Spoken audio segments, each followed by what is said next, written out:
If your water's fortunate enough, like mine, to have a bubble line, which you can see in front of you, this is going to be a good place to fish.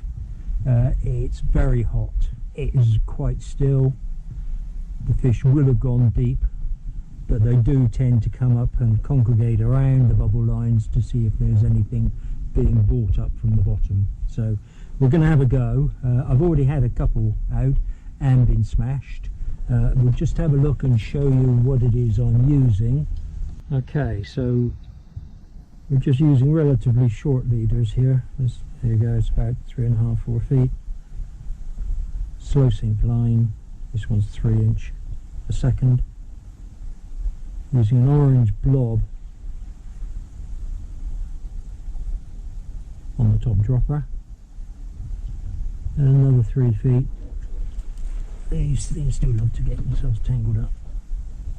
Another 3 feet. Notice I'm using the silver rings, my favourite. Then a small cat's whisker. And then the same again, another 3 or 4 feet to the point fly, which is and that's a good old zonker. Just in case there's something big hanging around, feeling a bit hungry. So here we go.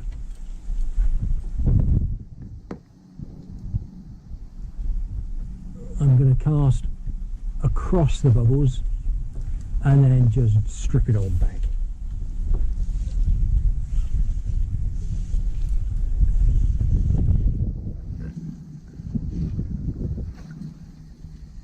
There we go. I'm going to take all the rest of the line. My line seems to need to be wet before it works it to its best advantage, so I always try to put it all in the water to begin with, and then I'm just going to strip it back and see what we can find.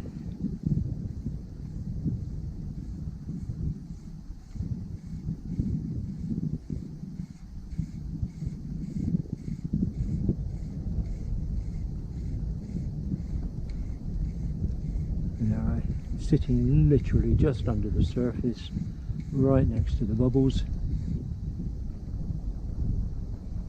and we just rinse and repeat.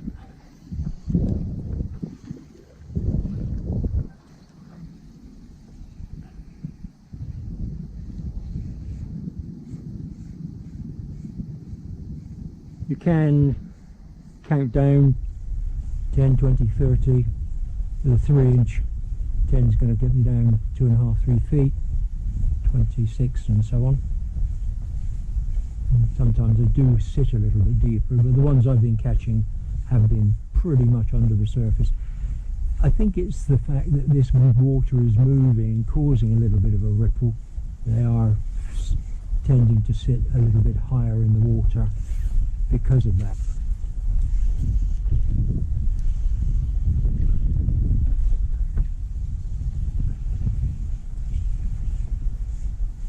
And sometimes they will take it just as it hits the water, whether it's the splash that attracts them.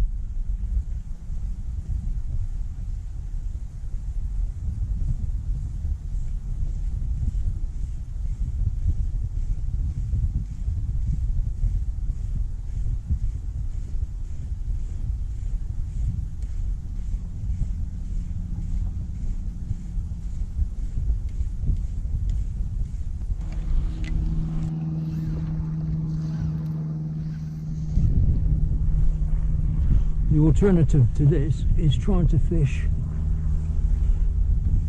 somewhere where they are very deep, which means you're going to be boobying, or a very long leader on a floating line, and see if you can tempt anything with some bloodworm buzzers or something like that.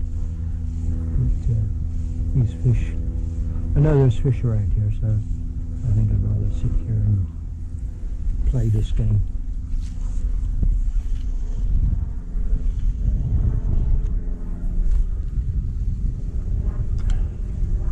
I've anchored the boat right next to the bubble lines. Don't try and sort of like do anything silly by hooking onto the bubble lines, because you'll only get yourself into trouble with the water management. And there we go. just like that.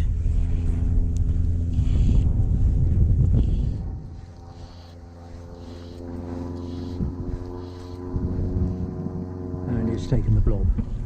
They've all been coming to the blob. It seems to be a choice. I think they think it's probably a clump of daphnia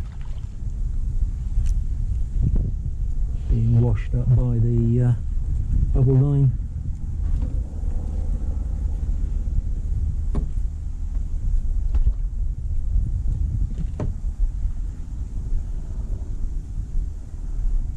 I was here a couple of days ago and didn't fish the bubble line. I had one pool all day. I was here a couple of days ago and decided I would fish the bubble line and had 12 fish. So all I can say is the system works, and it works a lot better than anything else is in this weather.